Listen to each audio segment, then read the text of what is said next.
आज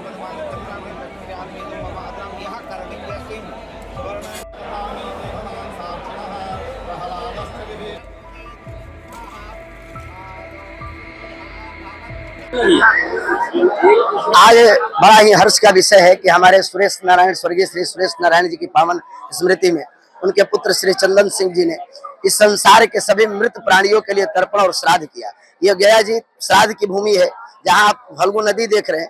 फल्गु नदी अंतः सलीला थी, लेकिन हमारे स्वर्गीय श्री सुरेश नारायण जी के पावन संकल्पना को पूर्ण करने के लिए उन्हीं के पुत्र आत्मा वही जायते पुत्रों का सिद्धांत पालन करते हुए श्री चंदन कुमार सिंह जी ने बिहार के माननीय यशस्वी मुख्यमंत्री श्री नीतीश कुमार जी के द्वारा प्रयत्न करके आज फल्गु नदी में जल प्रवाहित किया, जो हम सभी यात्रियों के लिए और गया वासियों के लिए गौरव का विषय है। और हम सब इसमें तर्पण करके मार्जन करके अपने पुत्रों को मोक्ष की ओर ले जा रहे हैं। ये हम सब के लिए सद्भाग्य का विषय है। किन लोगों का पिंडदान? आज बहुत से लोगों का पिंडदान हुआ और तर्पण हुआ।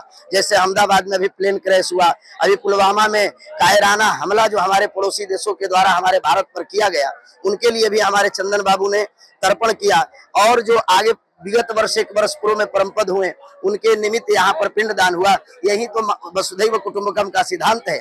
उन्होंने अपने पूरे विश्व को अपना परिवार मान करके, जिनका संसार में कोई कर्म नहीं किया, आज चंदन सिंह जी ने यहाँ पर अपने पिता के उत्तरदायित्व का निर्वहन करते हुए आज पिंडदान किए हैं। सबसे ये काम कर रहे हैं और थोड़ा नया टाइप का समाज सेवा, कैसे इसको प्रेरणा? ये 2001 से मेरे पिता स्वर्गीय बाबू सुरेश नारायण सिंह जी सभी अतृप्त आत्माओं के लिए, जिनका कोई नहीं इस दुनिया में, उनके लिए पिंडदान और तर्पण किया करते थे, जो अनवरत किया उन्होंने अपने पूरे जीवन पर्यंत किया। 2014 में उनकी मृत्यु उपरांत मैं कर रहा हूं, लेकिन ऐसा नहीं कि उनके मृत्यु उपरांत मैं कर रहा हूं। उनका निर्देश उनके अपने जीवन काल में ही था कि अगर जब मैं नहीं रहूं तो इस परंपरा को जरूर तुम कायम रखना। और उन्हीं के निर्देश के आलोक में मैं भी करते चला आ रहा हूँ, जिनका कोई नहीं है इस दुनिया में।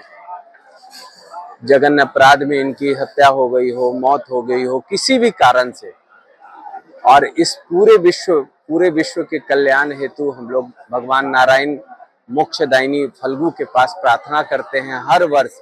मातृनवमी और समय भी यही और स्थान भी यही, हर वर्ष 25 साल से ऐसा करते आ रहे हैं। और विश्व का कल्याण हो, प्राणियों में सद्भाव हो, यही हम लोग प्रार्थना नारायण से करते हैं और इसी के लिए किया जाता है। कोई स्वार्थ या किसी तरह की कोई बिना अपेक्षा ये कार्यक्रम हर वर्ष किया जाता है। मेरे पिता बाबू सुरेश नारायण मेमोरियल ट्रस्ट के द्वारा अब किया जा रहा है, पहले उनके द्वारा किया जाता था।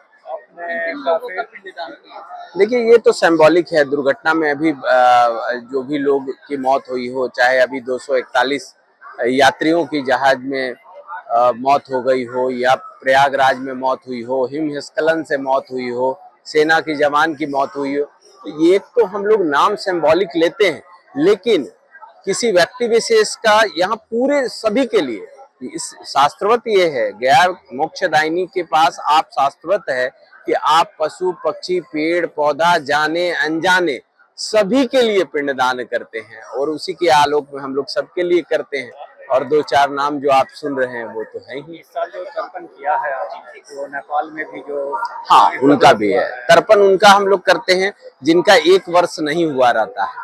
1 वर्ष के अंदर में जिनकी मौत हुई हो उनको तर्पण किया जाता है, और 1 वर्ष के बाद ही पिंड का प्रावधान है, इसलिए 1 वर्ष के बाद उनका पिंडदान किया जाता है। जिनका इन वर्ष तर्पण किया गया है, अगले वर्ष उनका पिंडदान किया जाएगा। धन्यवाद। अगर आप ये वीडियो YouTube पर देख रहे हैं तो हमारे चैनल को सब्सक्राइब कर बेल आइकन दबाएं, और Facebook पर देख रहे हैं तो हमारे पेज को लाइक करें।